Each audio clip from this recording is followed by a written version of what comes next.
Morning I turned 33, I woke up before my alarm. That almost never happened anymore. I lay there in the gray light of our bedroom, listening to my husband breathe beside me, and I thought, today's going to be fine. Today's just a birthday. I should have known better. I'd been married to my husband for 4 years by then. 4 years of holiday dinners where I felt like a guest who'd accidentally sat at the wrong table.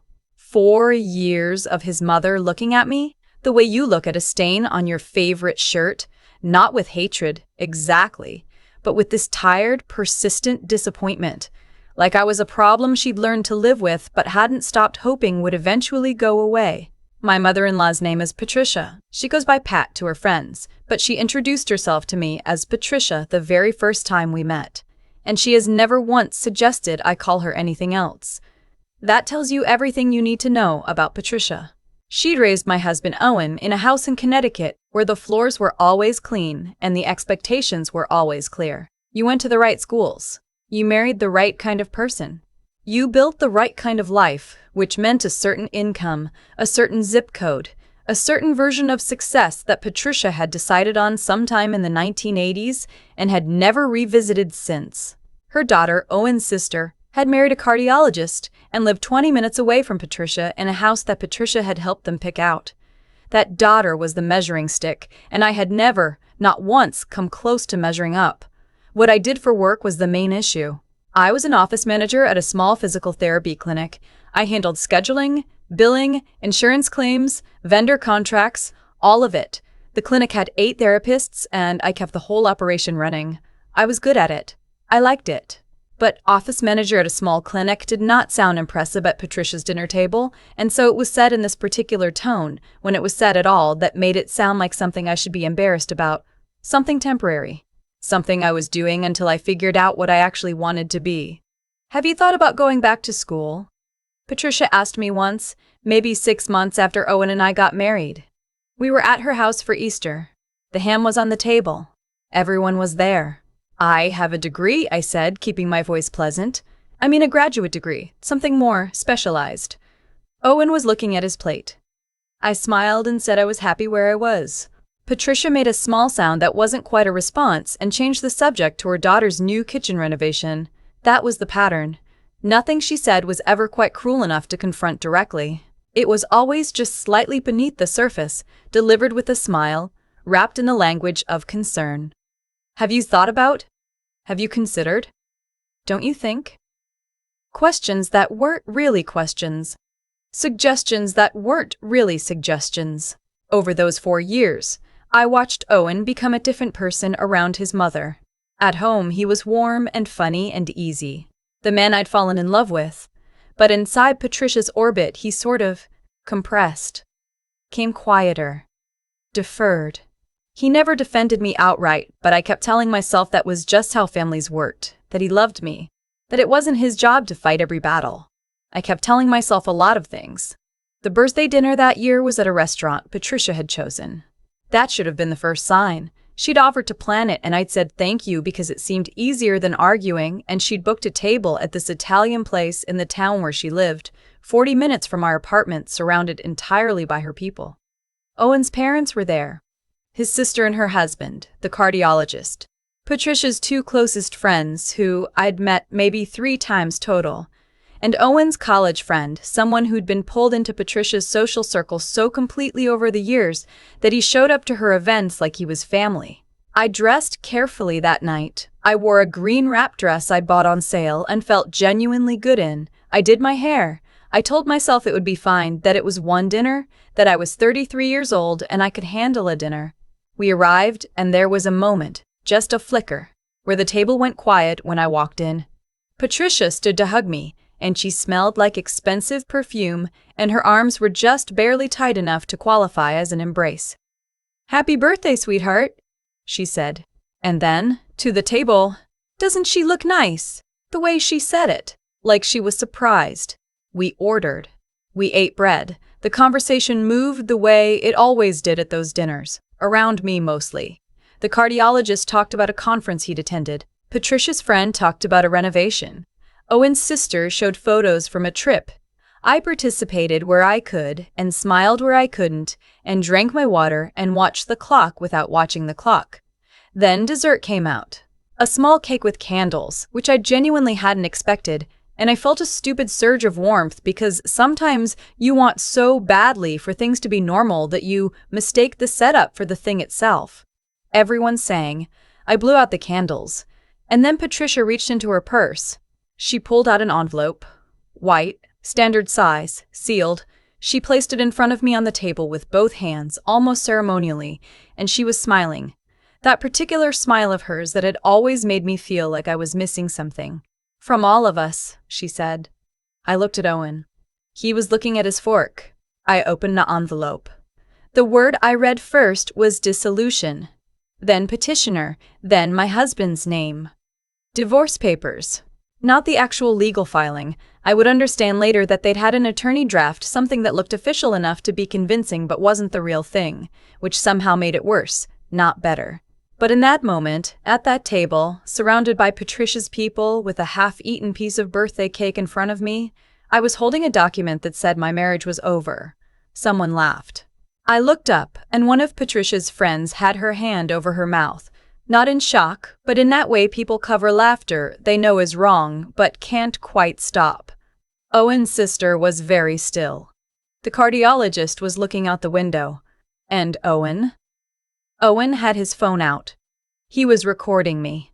Not secretly. I could see the screen from where I sat, could see my own face on it, the tiny confused version of me inside his phone. He was recording my reaction for them. For this. For whatever entertainment they'd planned around this moment. I had been with this man for 6 years, married to him for 4, and he was recording my reaction to receiving divorce papers at my birthday dinner.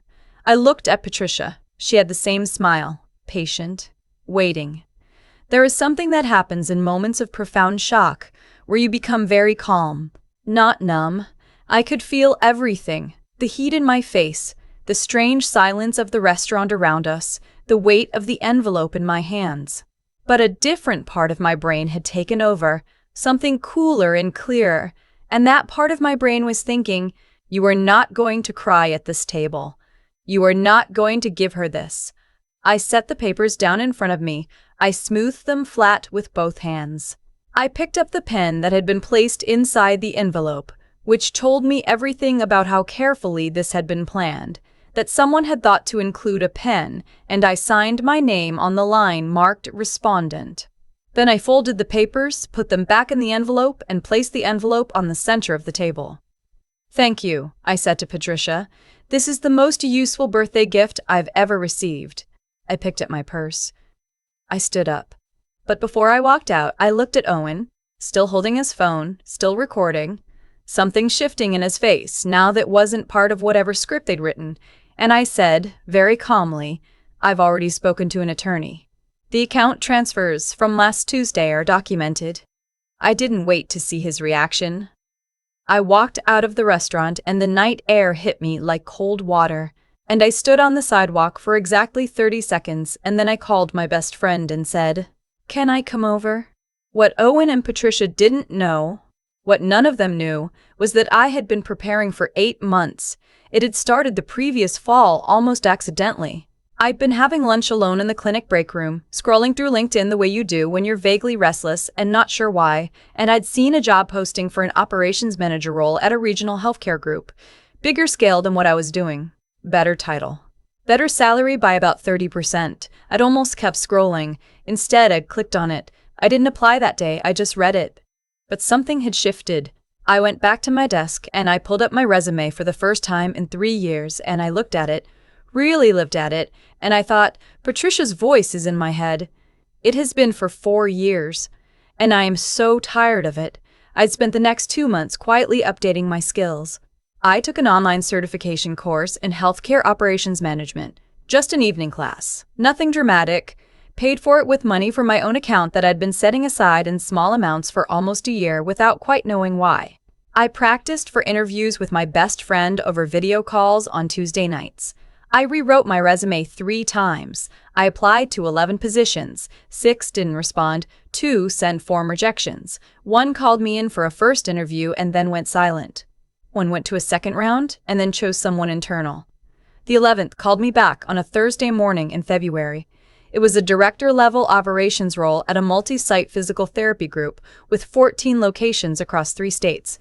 The woman who interviewed me asked about my experience managing vendor relationships and insurance billing workflows, and I answered her, and she nodded and asked a follow-up question, and I could feel something in the conversation that I hadn't felt in a long time, being taken seriously. They called with an offer on a Monday.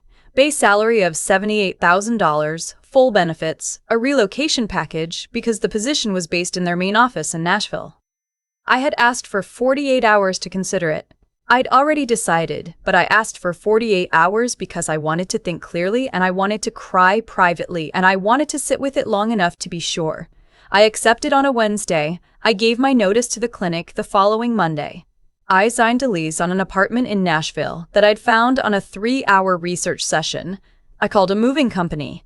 I opened a new bank account. I scheduled a consultation with a family law attorney, not because I had decided to leave my marriage, but because I had finally honestly asked myself what my life would look like if things continued the way they were going, and I had not liked the answer. The attorney was the one who told me about the account transfers. During our consultation, I'd mentioned that Owen and Patricia had been discussing, in my presence, moving a significant portion of our joint savings into a separate account for tax purposes, which I had questioned and Owen had waved off. My attorney had looked at me steadily and said, "Get documentation of everything in that account right now. Don't wait." I had done exactly that. I'd also quietly moved my own direct deposit to the new account. I'd done all of this before the birthday dinner. Every piece of it. The job, the apartment, the attorney, the documentation. What Patricia thought she was handing me at that restaurant was an ending. What she was actually handing me was the last thing I needed to walk out the door. The first weeks in Nashville were surreal and hard in the way that true freedom is sometimes hard. Not bad, but disorienting. Like a room with more space than you've been used to. I moved in on a Saturday in early April. My apartment was on the 4th floor of a building near the office, small but clean, windows that got the afternoon light. I had a couch and a bed and a kitchen table and boxes still stacked in the corner, and it was the first space that was entirely uncomplicatedly mine. Owen called 3 times that first week. I didn't answer the first 2. The 3rd time I picked up and he said, "I need to talk to you." And his voice had that quality it got when he was genuinely scared. And I felt something, grief, probably, because even now I didn't heed him. Exactly, I was just done. And I said, "My attorney will be in touch." Patricia called once. I let it go to voicemail. The message was brief. She said she hoped I was doing well and that she'd always thought I had potential.